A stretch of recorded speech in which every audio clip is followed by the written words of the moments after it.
días, tardes, noches o sea el momento del día en el que nos estés escuchando. Te damos la bienvenida al podcast Esto no es política. Estamos aquí el día de hoy mi persona, Mateo Velázquez, y mi compañera e integrante de la sociedad científica, Denise Uscamaita.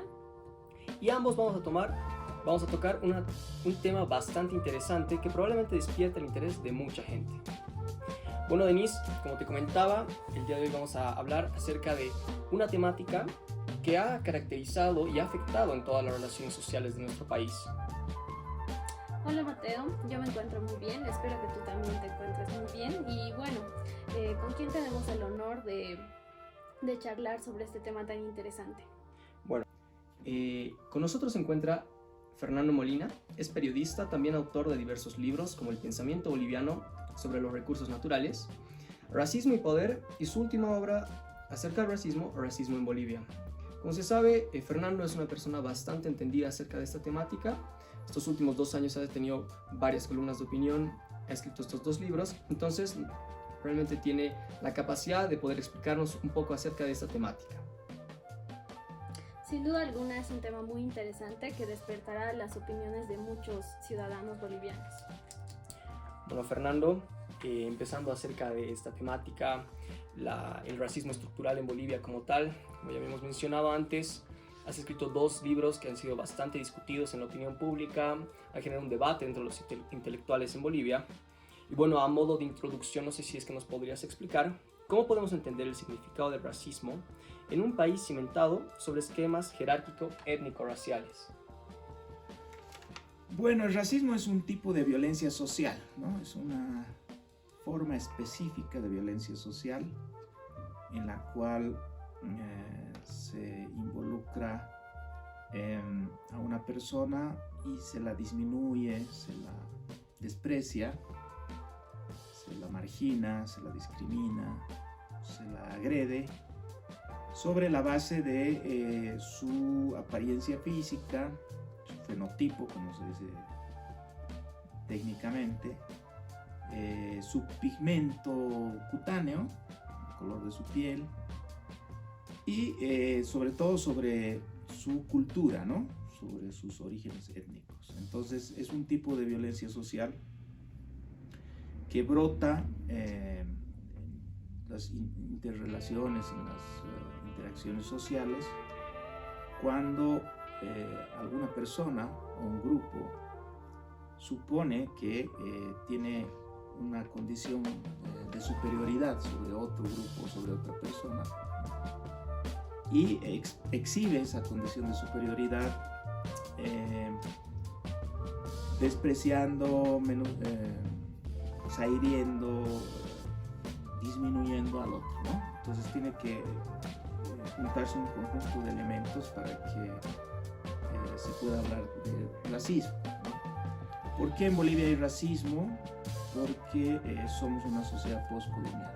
Como tú muy bien has dicho, la colonia ha creado una jerarquía étnico-racial en el país que se ha ido superponiendo a las diferentes formas de estructuración social que se han dado posteriormente, ¿no? Entonces, a pesar de que, claro, Bolivia es una sociedad modernizada, moderna, con relaciones modernas, ¿no?, en las cuales no cuenta esto, y tiene además una legalidad que prohíbe el racismo, que considera a todos los ciudadanos iguales, ¿no es cierto? A pesar de esto, esa jerarquía étnico-racial que por mandato colonial pone lo blanco, ¿no?, encima y lo indígena debajo, se sigue manifestando en las relaciones sociales, en la forma de percepción de las personas, de autopercepción, y en las identidades, ¿no?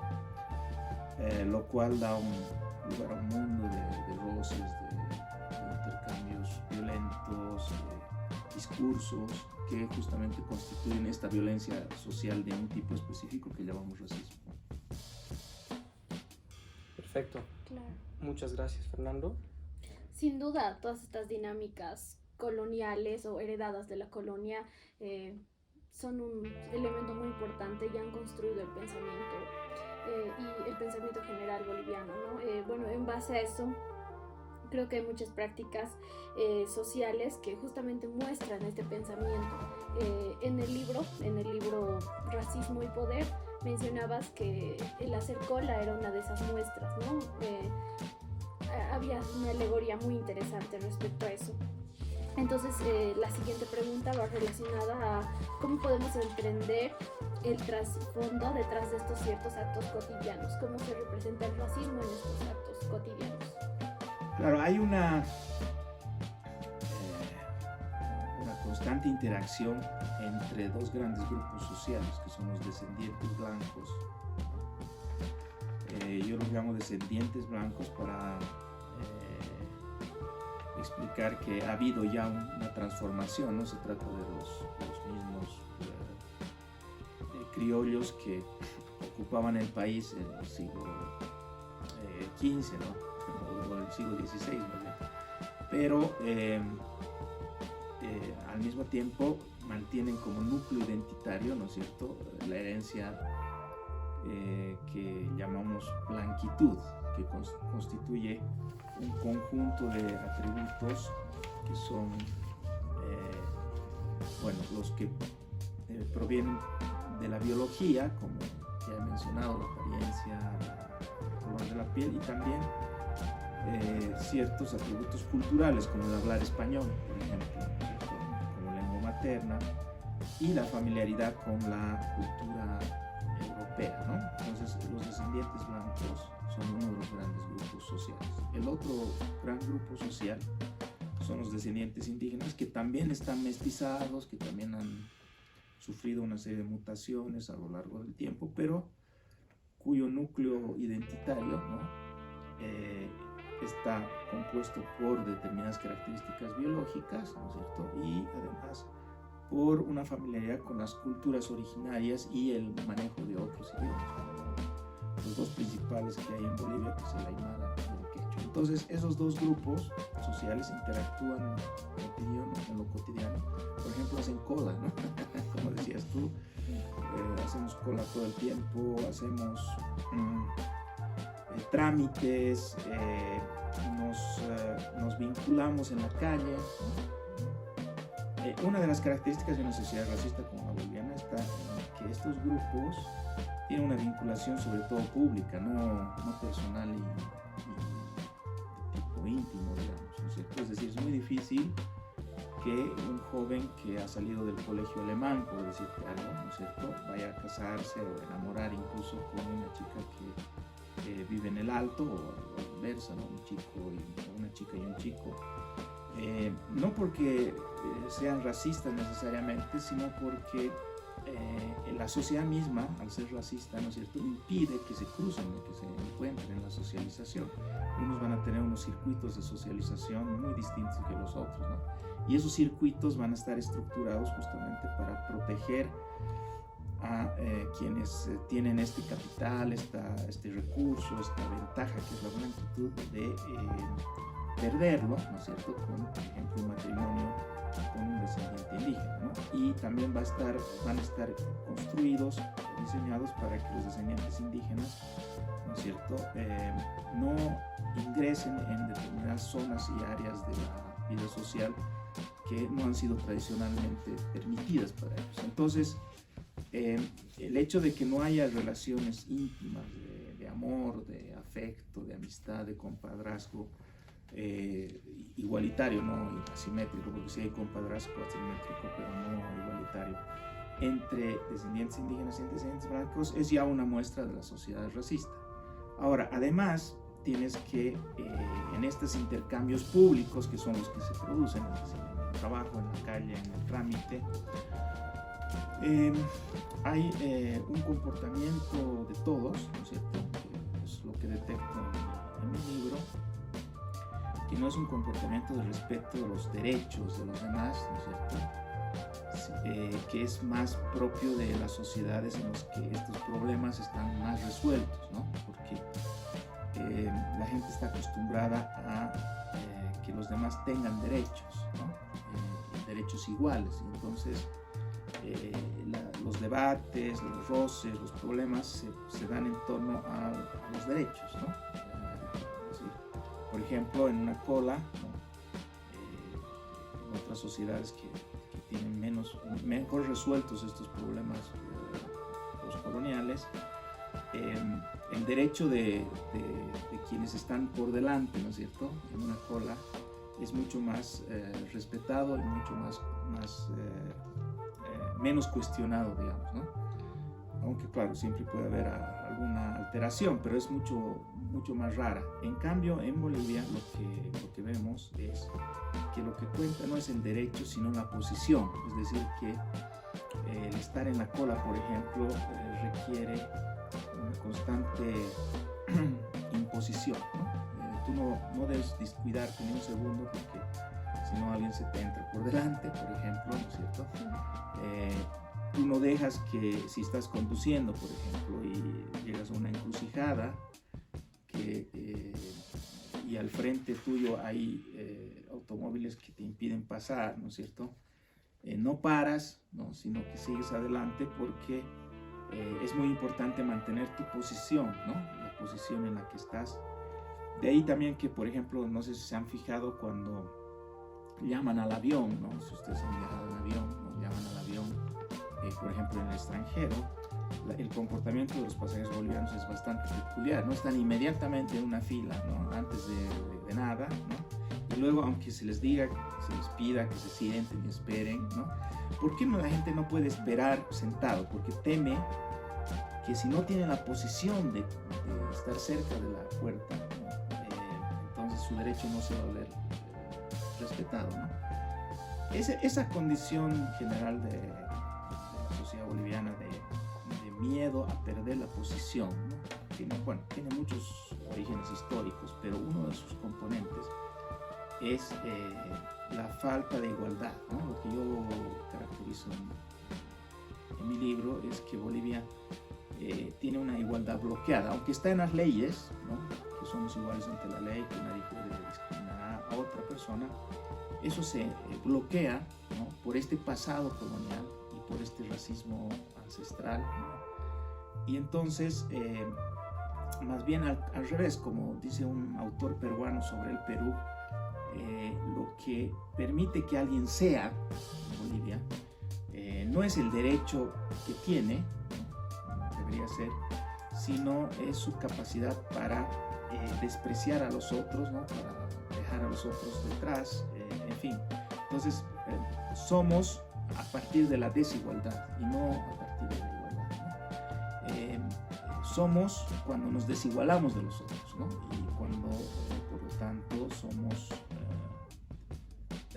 o actuamos como superior, como un grupo social superior, en fin. Entonces, en ese tipo de intercambios, obviamente el racismo está muy presente, ¿no?, porque una de las formas de despreciar a los otros, la principal, es despreciarlo por estas razones que hemos dicho que son propias del racismo, es decir, por su apariencia, por su color, por su proveniencia social, de dónde viene, dónde vive, ¿no?, que eso está todo relacionado con si es o no parte de un grupo descendiente indígena o si es parte de un grupo descendiente blanco, ¿no? Entonces, una forma fácil y muy recurrida de diferenciación constante en base a la desigualación es la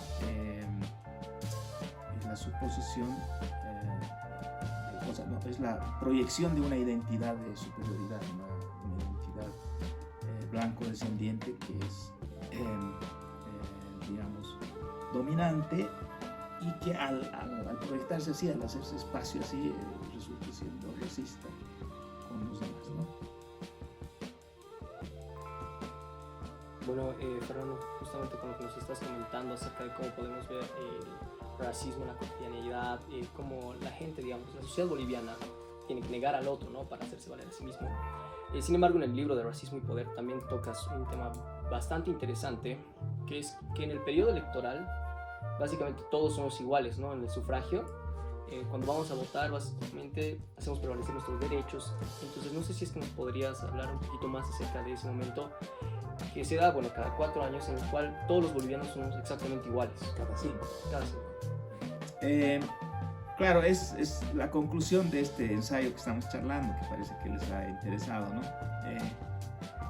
Sí, la igualdad está bloqueada en el país, ¿no?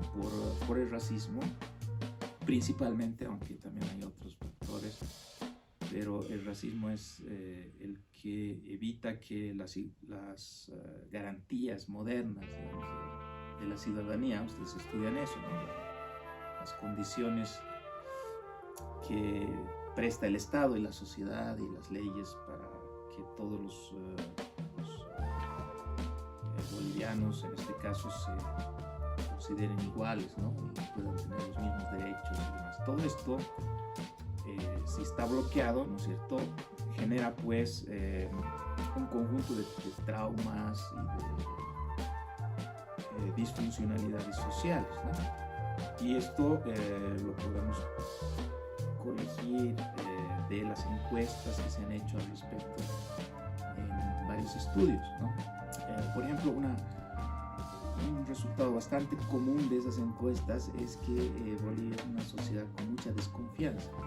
Hay una desconfianza muy importante entre los bolivianos, que solamente mengua cuando se tratan de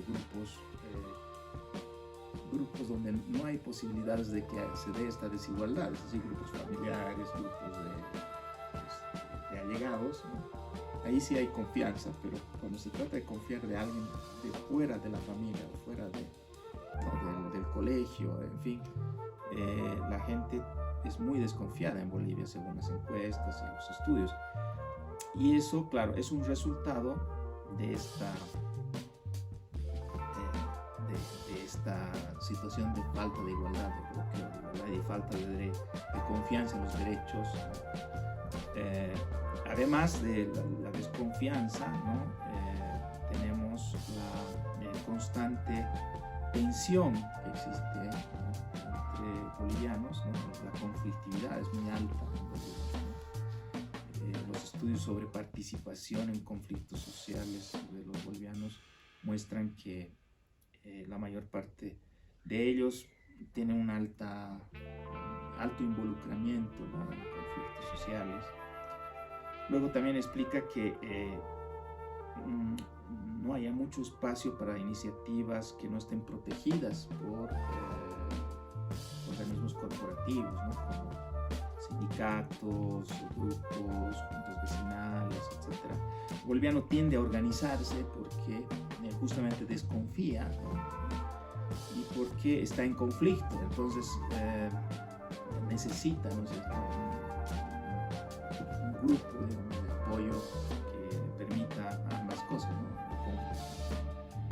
chocar contra los otros, ¿no es cierto?, y al mismo tiempo protegerse de posibles problemas, ¿no?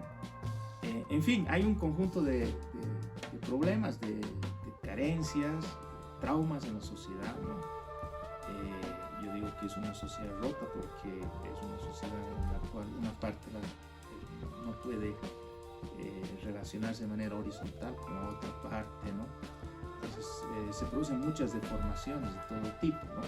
La más grave, claro, es el racismo del descendiente indígena contra sí mismo, es decir, ya lo vamos a hablar posteriormente, me parece, pero hay un desprecio por tu propia, o sea, una inducción de parte de la sociedad racista a que desprecies tu propia cultura, tu propia identidad, y eso por supuesto no puede ser saludable, ¿no es cierto?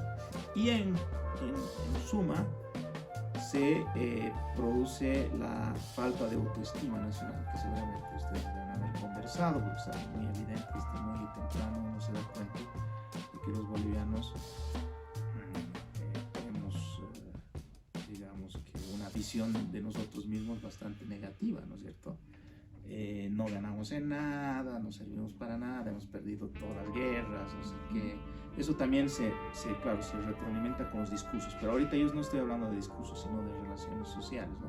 Si tú estás constantemente sintiendo que tu identidad, tu lengua, tus padres, tus abuelos no son válidos, ¿no es cierto? Entonces, ¿cómo vas a tener autoestima? Por supuesto, en todo caso va a estar bastante cuestionado. En fin, En suma, yo diría que hay una demanda constante de parte de la población a lamer, a resteñar estas heridas que se producen históricamente y que siguen haciendo doler a los bolivianos, ¿no? Y el voto, ¿no? En tanto instante igualitario perfecto, ¿no es cierto? Porque cada voto vale lo mismo, ¿no es cierto? Porque las reglas impiden que haya una manipulación, por lo menos de manera normal, digamos, aceptada, ¿no es cierto? Naturalizada. El hecho de que por una vez, digamos, no estén estas diferencias históricas en juego, ¿no? Porque estoy hablando no de la campaña, no de un proceso más largo, sino en el momento del sufragio, ¿no? Ese día en el que, por eso yo creo que los bolivianos asistimos con tanta felicidad, ¿no? Con tanto entusiasmo, porque digamos que el voto de alguna manera satisface esa necesidad de igualdad que tiene la sociedad, ¿no? Y por eso también somos tan celosos, cuidadores del voto, ¿no? Los grandes problemas que hay en la democracia son casi todos en torno a eso, ¿no? En torno a si ha habido o no fraude, si ha habido o no manipulación y demás, ¿no? El voto entonces es una muestra también y un recurso contra la igualdad bloqueada, que es un subproducto, una derivación del racismo histórico del país. Sí, en definitiva es un tema bastante interesante, ¿no? Ver cómo el racismo no se demuestra solo en los actos de discriminación como tal, sino también se encuentra muy insertado en el pensamiento de cada uno de los bolivianos y se demuestra en pequeñas cositas, ¿no? Y en pequeñas o en tan sencillas cosas como los círculos sociales, ¿no? Has dicho algo muy importante, ¿no?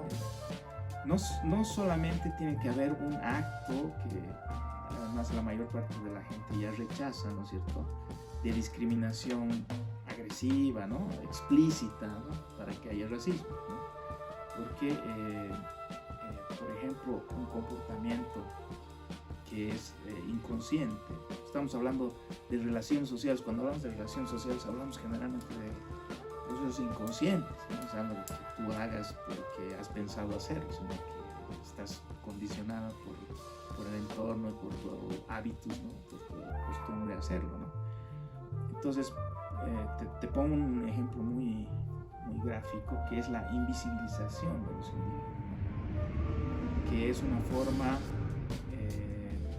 digamos, básica, yo le llamo el grado cero, el piso, ¿no?, del racismo, que no implica violencia explícita.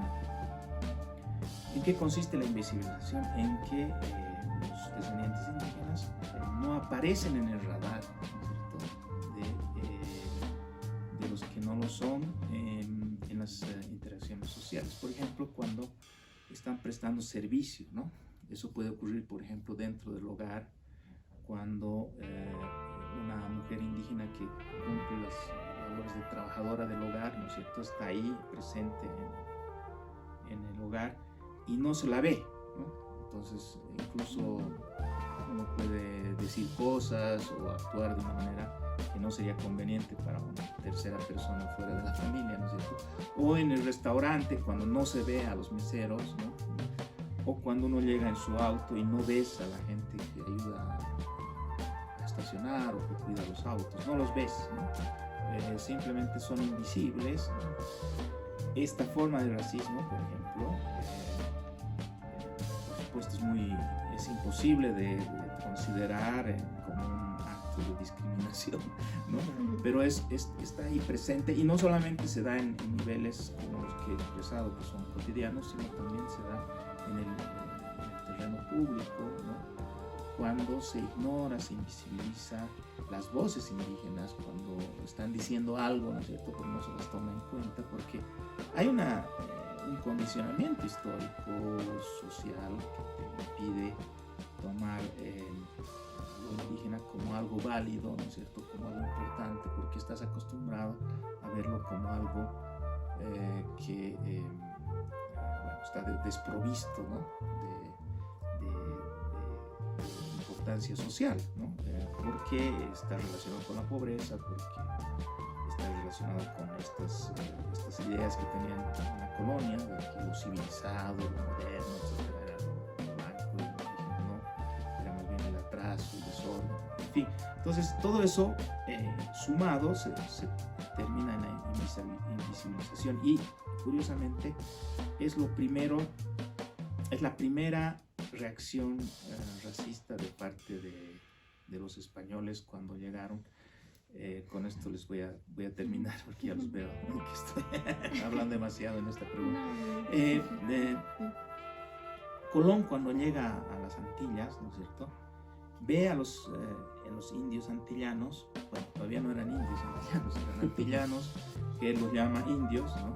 Y ahí se produce un primer acto muy importante de clasificación racista, ¿no? A todos los pueblos meterlos en una sola categoría, que luego se va a decir que es una categoría subhumana o en otros casos bárbara, ¿no? Dependiendo del teórico del momento.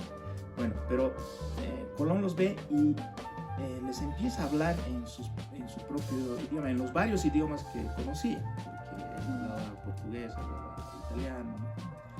Hablaba español, y entonces les habla porque él es incapaz de verlos como una realidad diferente, ¿no? Entonces al principio empieza a considerarlos como escuchas suyos, ¿no es cierto?, sin su propia condición. Y luego, posteriormente va a encontrarlos sumamente dóciles, ¿no? Y sumamente blandos frente a la presencia de ellos. Y entonces va a empezar a subestimarlos a tal punto que no se va a proteger, ¿no? Cuando finalmente estos antillanos se dan cuenta de lo que estaba en juego, ¿no es cierto?, y los atacan a los españoles, ¿no? Colón queda completamente escandalizado. Estos son unos traidores totales, ¿no? ¿Por qué? Porque previamente los había invisibilizado sus necesidades, sus condiciones, su propia identidad, que es la de cualquier ser humano, ¿no? No es ni el buen salvaje que pensó él en algún momento, ni es el salvaje que pensó después.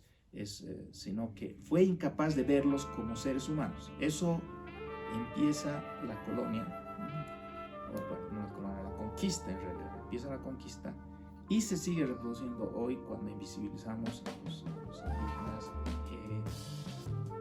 La invisibilización de tipo libidinal, que se llama, no sé si conocen la palabra, que quiere decir de atracción sexual, ¿no? Es decir, Bolivia es extremadamente raro, un proceso de atracción sexual entre un descendiente blanco y una descendiente indígena, o un descendiente indígena y un descendiente blanco. Es extremadamente raro, entonces parecería que por el carácter racista de la sociedad no hay atracción sexual de parte de estos otros, ¿no es cierto? Entonces, de unos otros y otros, y eso, bueno, hay que poner un paréntesis, obviamente sí hay aberraciones, ¿no?, como violaciones o otro tipo de cosas, pero estoy hablando de relaciones de tipo afectivo, sexual, ¿no? Entonces, una parte de la invisibilización es no verlos como mujeres y hombres atractivos, ¿no?, como posibles parejas sexuales. Entonces, eso sigue existiendo en el país. Y esa es una muestra de que, pese a todo lo que ha cambiado el país, la modernización sistemática que ha rediseñado, por supuesto, a unos y otros grupos sociales, la brecha continúa. Sí, bueno, para concluir la pregunta, un ejemplo que se me viene a la cabeza respecto a lo que, bueno, relacionado con lo que mencionaba al final, es cómo esta frase de mejorar la raza es un tema muy, es es una frase que demuestra el pensamiento o, bueno, lo profundo que ha calado el racismo en el pensamiento boliviano, ¿no? Lo dice, por ejemplo, los descendientes indígenas, ¿no? Sí. Entonces, en ese caso están siendo racistas ellos. Pero no es un racismo al revés, porque lo que están diciendo cuando dicen mejorar la raza no es, bueno, imponer nuestro fenotipo, ¿no es cierto? Es al revés. O sea, ¿qué es mejorar la? Yo hablé con un taxista, ¿no? En Santa Cruz, me dijo, bueno, nosotros somos muy morenos, somos somos muy morenos en mi familia, etc. Pero mi hermano está saliendo con una blancona, ¿no? Y entonces se van a casar, parece, estamos felices porque va a mejorar la raza, ¿no? Eso me dijo. Ese es un racismo de siempre, ¿no? Es un racismo antiindígena, el que nos ha condicionado, incluso a los propios indígenas, que han interiorizado eso, ¿no? Entonces es la marca de nuestra historia, que nos llega por vías muy complejas, ¿no? Por ósmosis, ¿no? Por ósmosis, porque, bueno, ustedes que son de clase media, ¿no es cierto? Seguramente han vivido en un hogar con servidumbre indígena, ¿no? Ahora se llama trabajadores del hogar, ¿no?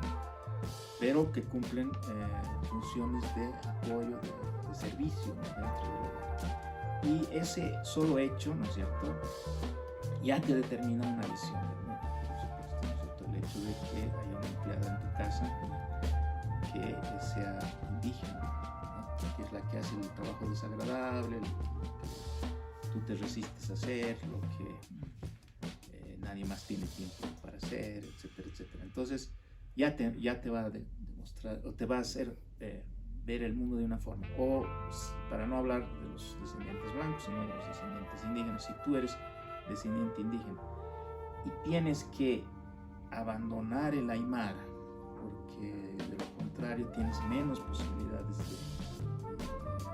ser feliz, de desarrollarte, etcétera. Eso ya te condiciona también tu forma de verte a ti mismo, de ver tu pasado.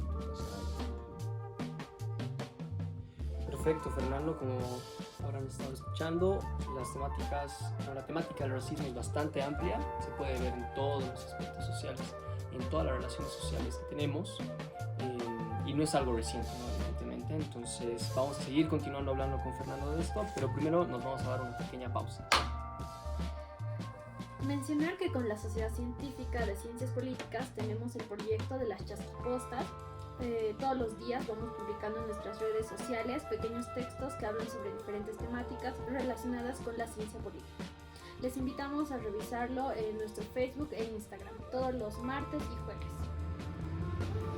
Bueno, estamos en Esto No es Política y hoy vamos a continuar hablando acerca del racismo.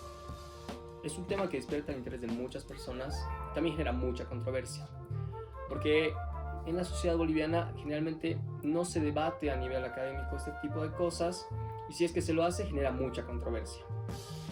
Ya hemos tocado algunas nociones acerca de qué es el racismo, cómo se presenta el pensamiento racista en Bolivia y de cómo se han construido estas dinámicas de poder alrededor del pensamiento racista. Sin embargo, en esta segunda parte vamos a dilucidar ciertos conceptos que son bastante importantes para comprender las obras de Fernando Molina, y también son importantes para comprender ciertas interacciones sociales que existen en nuestra sociedad. Bueno, para continuar con el tema, vamos a profundizar en algunos conceptos. Fernando, ¿cómo podemos entender los conceptos de blanqueamiento y encholamiento? Bueno, si estamos en una sociedad racista, es lógico que quienes tienen la parte de perder, digamos, la parte de los que tienen que perder, la parte desfavorecida por la jerarquía esta de la que hemos hablado en la sociedad, intente zafar a esa condición, ¿no? Ahora, hay ciertas condiciones que permiten esta transformación, este cambio identitario que llamamos blanqueamiento, y que es una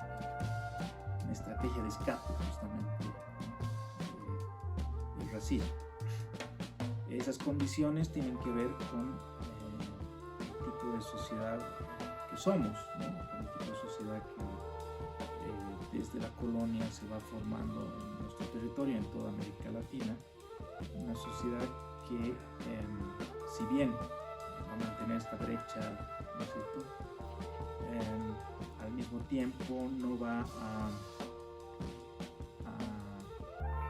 a establecer un apartheid como en Sudáfrica, ¿no? Por una razón histórica muy importante, que es la evangelización, la necesidad de parte del Imperio Español, de Corona y de la Iglesia, que estaban coaligadas, ¿no es cierto?, de convertir en cristianos a los indígenas. Y por el otro lado también porque bueno, la necesidad económica de los indígenas era muy importante, ¿no? Siempre el país ha vivido del trabajo indígena, ¿no? Primero como trabajo servil en las minas, y luego como trabajo y también en las haciendas, ¿no? Trabajo de yanaconas, que estaban al servicio de los hacendados, y también posteriormente como tributo indígena, ¿no? Los indígenas han contribuido hasta 1870, cuando aparecen otras fuentes muy importantes de financiamiento, han contribuido al erario público de una manera definitiva, ¿no? Entonces, todas esas condiciones hacen que resultara difícil una apartheid como tal, ¿no?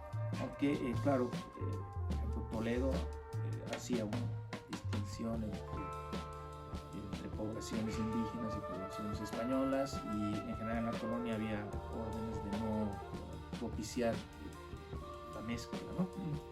Pero la mezcla se da desde muy pronto, el mestizaje es casi inmediato después. Eso diferencia la colonización española de otras colonizaciones, la británica, la francesa, etc.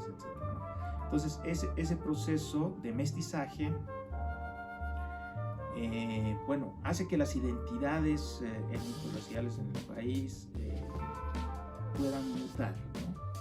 Por supuesto, se trata de una transformación de largo plazo, ¿no? No estamos hablando de un cambio de la noche a la mañana, se necesita generaciones, ¿no?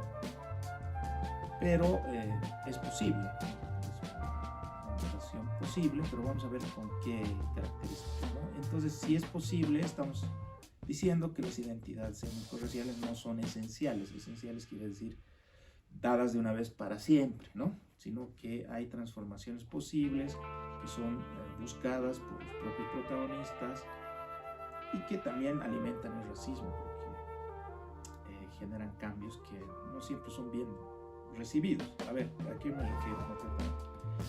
A que desde el primer mestizaje, ¿no es cierto?, se encuentra que la posibilidad de adquirir cierta blancura, por ejemplo, mejorando la raza, ¿no? ¿No es cierto?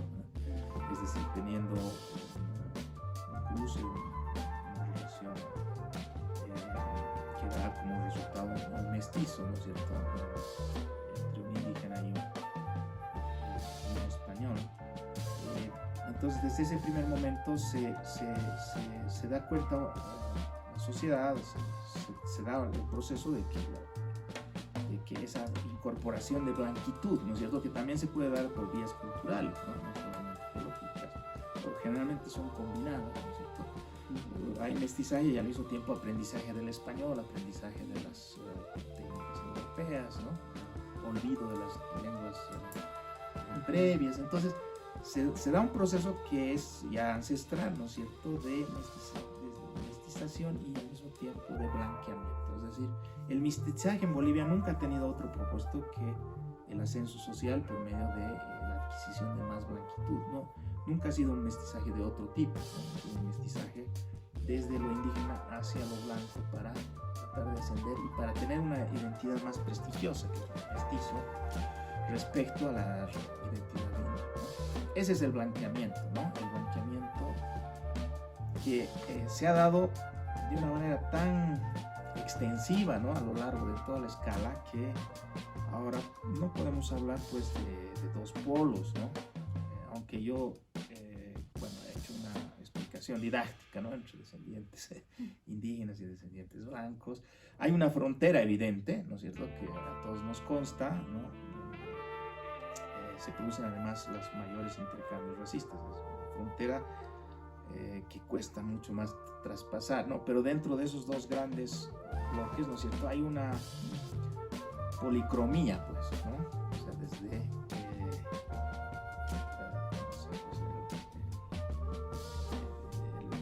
marrón, ¿no? hasta el blanco, ¿no es cierto?, pasan todos los colores. Y es una característica de las sociedades latinoamericanas, ¿no? Por ejemplo, te voy a dar un ejemplo técnico, muy importante.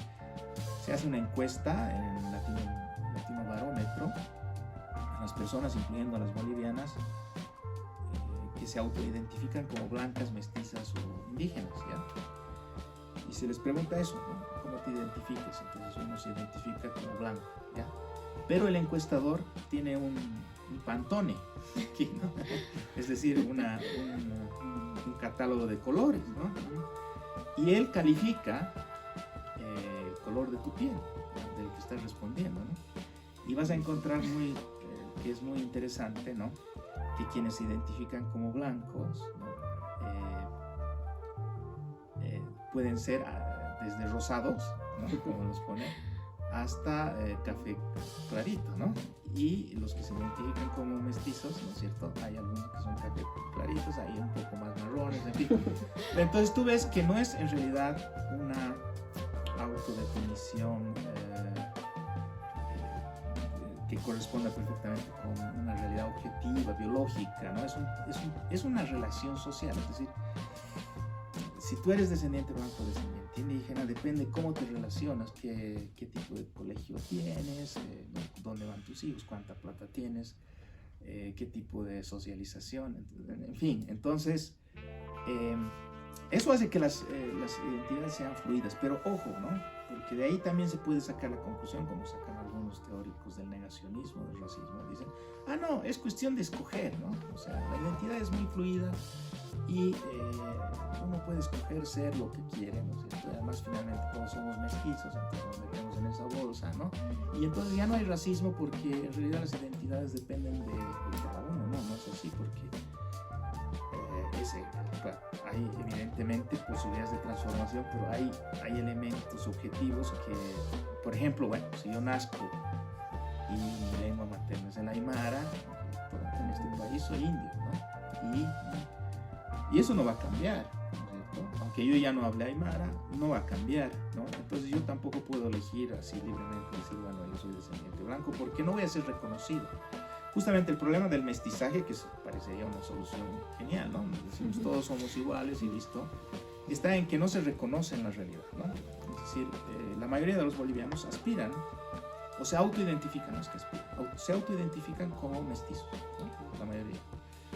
Pero eso no se les reconoce a algunos, ¿no? Es decir, a los que no tienen las condiciones que se consideran propias del mestizaje. No saben español, por ejemplo, hacen trabajos domésticos o humildes, en fin. Entonces, ese es el problema del mestizaje. Entonces, hay un elemento objetivo en la identidad que es el reconocimiento del otro, que se llama heteroadscripción. Hay una autoadscripción, que ahí en democracia debe ser completamente libre. Si tú te autoascribes como no binario, aymara, mezclado con no sé qué, no sé, todo total respeto, ¿no? Pero el problema surge cuando esa autoadscripción no es reconocida por la sociedad, ¿no? Tanto en las cuestiones sexuales, en las orientaciones sexuales, como en las identidades étnico-raciales. Si no se te reconoce como tal, entonces ahí se te discrimina, ¿no? Eso cuando a una persona que dice yo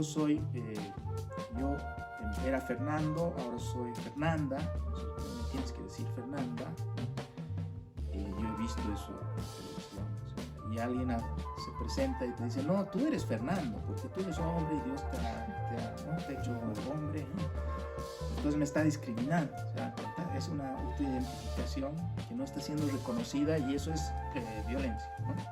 Lo mismo ocurre en lo étnico racial, ¿no? Y cuando se produce eso, entonces el blanqueamiento da lugar al racismo. Pero el blanqueamiento en sí mismo es racista. ¿Por qué? Para contestarte bien, es decir, da lugar al racismo porque se considera encholamiento, ¿no? Entonces, el encholamiento es la forma despectiva de hablar del blanqueamiento, ¿no? Ese se ha encholado. Ahora ya no se usa, ¿no? Pero se usaba mucho en el pasado y está en la literatura nacional, ¿no? Como testimonio de eso, ¿no? El encholamiento era la forma de afear desde la élite, ¿no es cierto?, el proceso de blanqueamiento. Bueno, pero el blanqueamiento es dos cosas de ese blanqueamiento: es sexista y es racista en sí mismo. ¿Por qué es racista? Porque te obliga a dejar tu propia identidad, ¿no?, para adoptar otra que se considera superior, y eso ya es racismo, ¿no es cierto? Es decir, tienes que dejar la aymara para hablar español, o tienes que pasar porque no eres descendiente indígena, ¿no? Y además tienes que sufrir las consecuencias de eso durante 3 generaciones hasta que nazcan. Y además condenar. Exacto, y tienes que ser racista, ¿no? Exacto. Porque es una forma de librarte del pecado original. Y es sexista porque generalmente el blanqueamiento se produce entre varones que tengan, digamos, un grado más blanco en esa policromía, ¿no es cierto? Y mujeres que no la tienen, ¿no es cierto? Al revés, es bastante más difícil, digamos, ¿no? Es decir, el encholamiento, si tú te fijas, solamente se daba entre hombres blancos y mujeres cholas, ¿no? En la literatura. Solo pensar para los escritores y para los miembros de la élite de los años 40 y 50, solo pensar la posibilidad inversa, es decir, que una mujer blanca se mete con un indio, con un cholo, no les parecía tan espantoso que ni siquiera los retrataron en la literatura, ¿no? Entonces hay un elemento ahí combinado de... Pero lo principal es que es racista en la medida en que, por su propio nombre, ¿no es cierto?, te obliga a blanquearte, es decir, a irrespetar tu propia naturaleza, ¿no? A perder tu alma, ¿no?, que es aquello que nos da vida, ¿no? Eso decía Zabaleta, decía los bolivianos, las élites bolivianas tienden a volverse franceses o norteamericanas, decía, pero eso es una cosa caricaturesca, emulada, y finalmente está muerta, ¿no? Porque es una copia sin ningún valor, sin ningún sentido. En cambio, ser nosotros mismos, dice, ¿no? Eso es lo que significa la vida. Entonces, el blanqueamiento te impide ser tú mismo, ¿no? Y eso le quita fuerzas a la nación. Yo creo que eso le quita energías al país. Claro. Creo que con estas apreciaciones que nos das acerca del racismo y los conceptos de blanqueamiento, encholamiento, podemos entender, digamos, que las actitudes racistas y el racismo como tal no es un fantasma, ¿no?, como se cree, sino que está muy presente en la actualidad, en nuestra cotidianidad.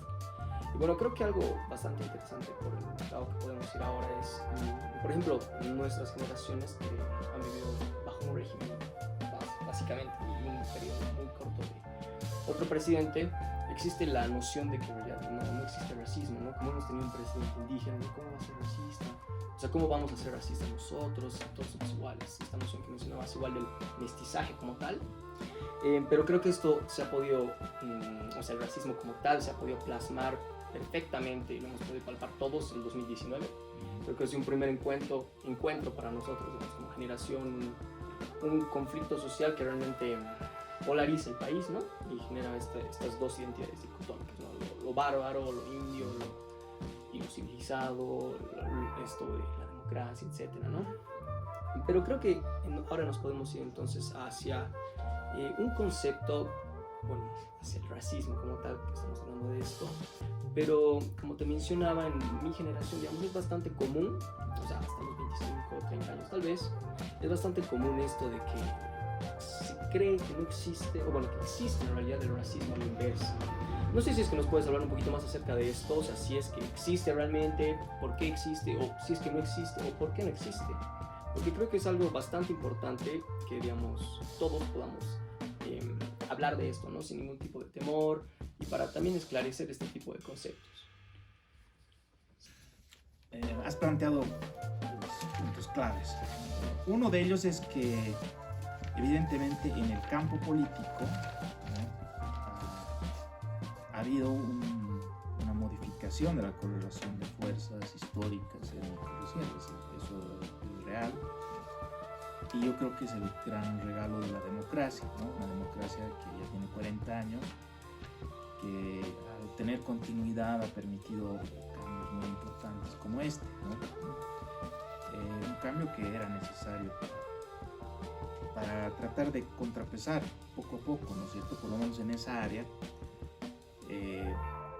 la ancestral preterición, ¿no?, la disminución, marginación de los indígenas. Ahora, el hecho de que en política, ¿no es cierto?, los indígenas han adquirido un poder que no tenían nunca antes, ¿no? Primero, no borra el pasado, ¿no es cierto? Los primeros diputados indígenas, descendientes indígenas que hemos tenido han sido en los años 80, estamos hablando de 150 años después de los demás, digamos, ¿no?, que hay parlamentarismo, y en masa han llegado recién en este siglo, digamos, ¿no? Imagínense, ya va a cumplir 200 años, para hablar de los parlamentarios, ¿no? Y luego, claro, el presidente indígena que tuvimos, ahora un vicepresidente indígena, también son hechos muy recientes, ¿no? El anterior que tuvimos fue Víctor Hugo Cárdenas, recién en 93, ¿no? Entonces, no cambia el pasado, por un lado, y por el otro lado, no quita que el resto de la sociedad, ¿no es cierto?, continúe diseñada bajo un racismo estructural, ¿no? Yo he hecho una investigación acerca de la alta gerencia y los grupos económicos de Bolivia, para tratar de determinar si estos grupos económicos, estoy hablando de dueños de bancos y gerentes de bancos, dueños de grandes importadoras y gerentes de grandes importadoras, industriales, ¿no?, bolivianos, todos los bolivianos solamente. Los he seleccionado, los he clasificado, he visto quiénes eran y luego he investigado su procedencia.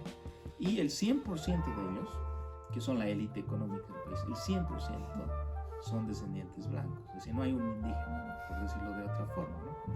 Ni siquiera un indígena blanqueado que tuviera un apellido indígena o una cosa así, ¿no? Entonces, tú ves que la élite, ¿no?, continúa siendo segregada de la sociedad, ¿no? Y eso ha pasado en el gobierno del indígena, o sea que te das cuenta que se necesita más que, y justamente eso es lo que yo le reclamo al gobierno de Morales y al actual, se necesita más que lo que se ha hecho, que tiene su importancia, pero que es sobre todo simbólico, ¿no?, para achicar esa brecha que es histórica, ¿no? Bueno, entonces eso, la primera parte, ¿no?, la primera parte de tu pregunta. En cuanto al racismo al revés, justamente por estas condiciones, ¿no es cierto?, ¿cómo te vas a imaginar, ¿no?, que sea posible despreciar lo blanco en este país, ¿no es cierto?, despreciar lo europeo, despreciar porque el racismo no es cualquier tipo de violencia social. Por supuesto, los indígenas hacen actos de violencia social contra sectores sociales de clase media, ¿no? Descendientes blancos, pero no son racistas, son otro tipo de violencia social, ¿no? Es violencia política, ¿no? Es a veces agresión directa, pura y llana, ¿no es cierto? En fin, hay por supuesto mucha violencia social en una sociedad como la nuestra, por supuesto que hay, ¿no? Sobre todo una violencia medio encapotada, ¿no? Subterránea, se da constantemente. Pero no es racista en la medida en que no discrimina el pigmento, el fenotipo, sino más bien lo admira, ¿no? O sea, eso no quiere decir que los indígenas no pueden ser racistas. Acabamos de hablar de que, en primer lugar, los indígenas son racistas consigo mismos. Entonces, ¿por qué han sido inducidos a eso? No todos, por supuesto, pero muchos de ellos. Y luego pueden ser racistas con quienes están, si ellos ya se han blanqueado, están en un proceso de ascenso social, pueden ser con los que están por detrás, ¿no es cierto? Porque es una forma también de trepar, de conectarse. Entonces, los indígenas pueden ser tan racistas como los no indígenas, eso no es lo que estamos diciendo. Pero el racismo es el mismo, es un racismo contra lo indígena. No es racismo contra lo blanco, no es un racismo contra lo europeo, no es un racismo. No hay casi ningún ejemplo que pueda demostrar que sea eso, es decir, una discriminación, un menoscabo, una consideración como inferior de lo que estamos acostumbrados históricamente a considerar más bien lo superior, lo civilizado, lo que tú has dicho, Mateo. Y además que está respaldado por la cultura nacional, porque la cultura nacional es una cultura criolla, hispanoparlante, y es una cultura que te señala que el rumbo, o sea, la cultura, cuando digo cultura nacional, quiero decir desde la ingeniería nacional hasta el arte, ¿no? Todo, la cultura nacional, todo lo intelectual, lo que en marxismo se llamaría la superestructura, está diciendo constantemente, cada instante, ¿no es cierto?, que el camino es el opuesto al del indígena, ¿no es cierto? Hay que salir de eso más bien, ¿no es cierto? Está haciendo la cultura nacional, los grandes escritores bolivianos, ¿no? Que están ustedes estudiando, ¿no? Son todos racistas, ¿no? Los racistas, Gabriel René Moreno, Bautista Saavedra, ¿no? Toditos son racistas, Arguello ya no se diga, ¿no? Entonces, por ejemplo, ¿no? Ahora ya, claro, eso va cambiando, pero también después vienen los desarrollistas, ¿no? Y que te dicen, hay que seguir el camino, pues, ¿no? De la civilización, que es, ¿no? Y luego los liberales, que te plantean, no, ya somos todos iguales porque solamente la Constitución dice que somos, ya dejémonos de eso, ¿no? Olvidemos el pasado, pensemos en el mercado ahora, ¿no? Entonces, toda la cultura y también la cultura de ustedes, nuevas generaciones, que está bien cargada de blanquitud, ¿no? Hip hop, no sé, las referencias de artistas, no, todo eso te vincula con un mundo en el que quienes han triunfado eran blancos, ¿no? Eran los europeos y los norteamericanos. Ahora eso está cambiando un poco, ¿no? Con el surgimiento de Chile. Sí, es verdad, ¿no? Ahora también hay una blanquitud y una amarilitud. Eso no, pero eso bórrenlo porque es racista, ¿no? Pero hay una identificación, ¿no? Pero es una identificación también que implica, ¿no es cierto?, ciertos capitales, ciertos recursos. Ese es el problema, realmente, ¿no? No es que, bueno, nos identificamos, porque evidentemente yo no soy indianista, yo no estoy diciendo que esa modernidad, esa cultura es negativa o es deplorable o es despreciable, no, ¿cierto? Yo considero que, claro, tiene un valor tremendo, incluso para entendernos, ¿no es cierto? Estamos tratando de entender el racismo con criterios que hemos aprendido de Europa, de Estados Unidos, en fin. No es el problema eso, que aspiremos a eso, sino el problema es que al aspirar a eso, ¿no es cierto?, despreciemos lo nuestro, lo releguemos, lo invisibilicemos y tengamos que aplastarlo, porque es la única forma de de modernización Progresar. que entendemos, de progresar. Exacto. Ese es el punto.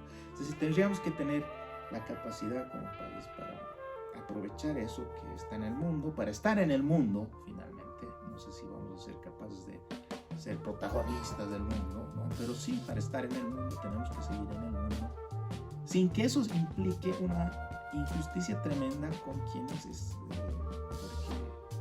porque han nacido en el campo, porque sus abuelos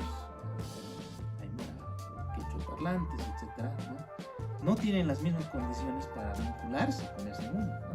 Entonces, ¿cómo logramos eso? Solamente abandonando el racismo, ¿no? Y estableciendo un nuevo puente entre nuestro pasado, ¿no? Y ese futuro presente futuro de la modernidad. Un puente que no implique blanqueamiento. Esa es mi gran diferencia con la propuesta del 52 o de ahora de las élites, ¿no? O sea, no exigir blanqueamiento, sino una recuperación, más bien, de lo que pueden aportar los indígenas.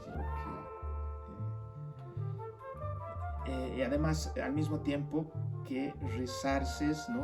Un pasado de injusticia y una sociedad traumada, porque eso también es muy importante. No vamos a poder modernizarnos y progresar con éxito si no resolvemos ese trauma, ¿no? Claro, Eso, la negación de nuestro claro. O sea, ¿por qué no tenemos autoestima, no? Yo veo en Facebook, en Twitter, ¿no? Decir, ¿por qué los bolivianos siempre creemos, no sé qué? Pero no es cuestión de un sermón, ¿no?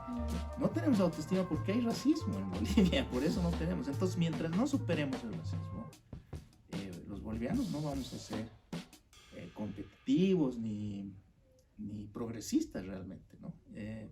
Y bueno, y así miles de cosas os puedo aburrir toda la noche. Pero creo que hasta ahí está bien. Muchas gracias. Más bien, bueno, creo que con las reflexiones que hemos tenido con Fernando nos ayudan muchísimo a comprender el racismo, las dinámicas que tiene. Y bueno, esperemos que con este podcast realmente puedan reflexionar acerca de esta temática que es bastante importante, como mencionaba Fernando, para que realmente podamos replantearnos una idea de país, sobre todo a las nuevas generaciones o de donde nos estén escuchando. Y bueno, muchísimas gracias Fernando por acompañarnos el día de hoy. Gracias a ustedes. Muchísimas gracias Denise, Graciela por ayudarnos. Y bueno, este podcast no es política. Bueno, los esperamos para nuestro próximo programa. Estén atentos a nuestras redes sociales y bueno, para conocer a nuestro próximo invitado. Muchísimas gracias y hasta luego. Nos vemos.